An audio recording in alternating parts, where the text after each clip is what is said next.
Where are decisions of higher education taken? You find that a decision is taken in a tavern, we don't know. Because clearly these advisors are more important than all of these officials of Department of Higher Education which are sitting here. Why can't you say, no, the DG advises me? No, the DDG advises me. There is a group, there is a clique in higher education that advises the minister, yet the minister does not want to tell us who these advisors are. So because of time, I'm asking you a yes or no question. And I'm going to follow up on this, you can rest assured. And we're going to get the names of those advisors.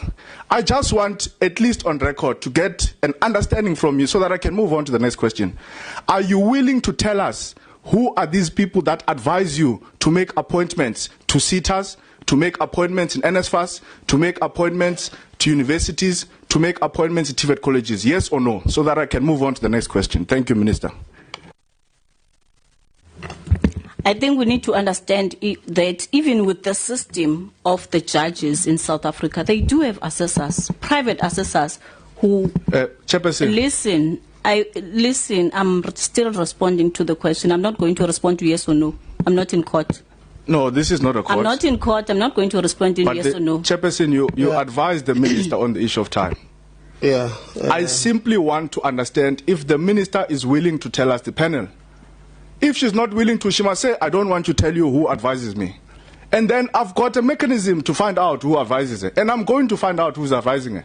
But I don't want her to waste my time by giving me a preamble of South African law that I know, by the way. I'm a lawmaker. I'm here. I write laws. Can't tell me about laws. I'm asking the minister a simple question. I don't have time, Chair. Is the minister willing to tell the people of South Africa? Is the minister willing to tell this committee? Is the minister willing to be open, transparent, and accountable and tell us who advises her to make deployments to NSFAS, to make deployments to SETAs, to make deployment in institutions of higher learning? If she's not willing, she can just say, I'm not willing. So that I can move on to the next question, Chairperson. I'm asking you now, Chair, not the minister. Please, can you assist in this process? Yeah, I'd opened my mic to assist and you went on. And you know, when I stop you, man, I've got police outside, so. No, it's okay. It was on a lighter note. Colleagues, I did say that let's try and find ways of asking and answering questions so that we are able to get to the bottom of what is the problem. But if we are combative in answering and defensive in answering, we're not going to get anywhere. I think Minister, when the member says maybe yes or no, it's not necessarily out of disrespect. Like he said, it's because of time. Whether you are willing to give the list to him now, and then you say no because we have already answered that question. That I'm not going to give you because the powers to appoint falls under me as per the Section 11, subsection 1 of the Skills Development Act. So it would not have been wrong to say, no, I'm not willing to give, so that he moves on to the next question, because that part, I think it was asked by Honorable Maseko, you clarified. It was asked by Honorable Msanzana, you clarified. So he says, don't clarify, just give me a yes or no. So I don't think it's a fair question. It's an unfair question to say yes or no as he had asked. So let's try and be direct on this one, Minister. Thanks. Whose phone is that? So it is not compulsory for me to disclose the independent assessor, the independent panel that is assisting the minister. I'll first find out from them, get consent, if they are happy that I disclose their names. I cannot just come here and disclose information.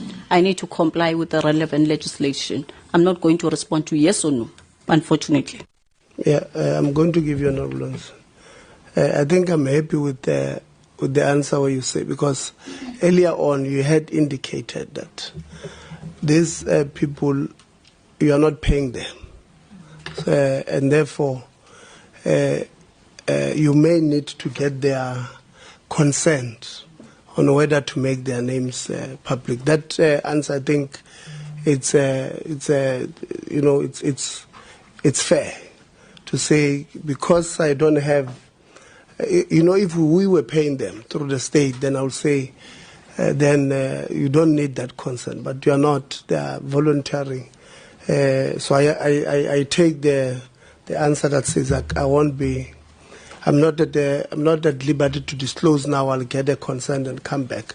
So at the end, Honorable Lonzi will get when we close the meeting or we make the summary, we'll then agree on timelines, even on this particular one. Continue, Honorable Lonzi. No, thank you. I don't take that response from the minister. And like I said, I will make sure that we get those names.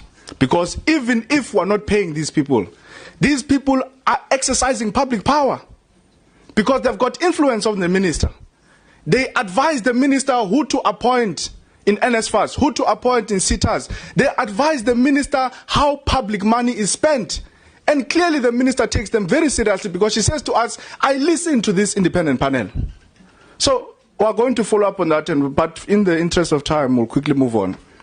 TDG on my second last question on coordinating of SITAs, so I can give the minister time to drink water.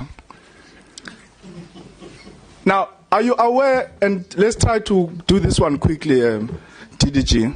Are you aware that there was a CEO of Facet SITA that was suspended in December, that was undergoing a hearing or a DC of some sort? It's just a yes or no? Yes, I'm aware. Is the hearing or the DC completed? I'm not aware. You are the DDG that coordinates SITAs.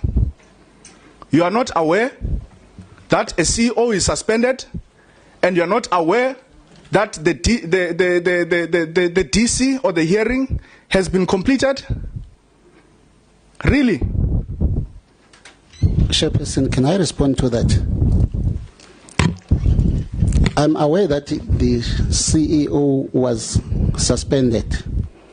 I'm also aware that he was irregularly suspended.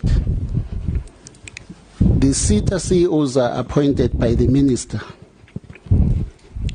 and so the suspensions must be approved by the minister.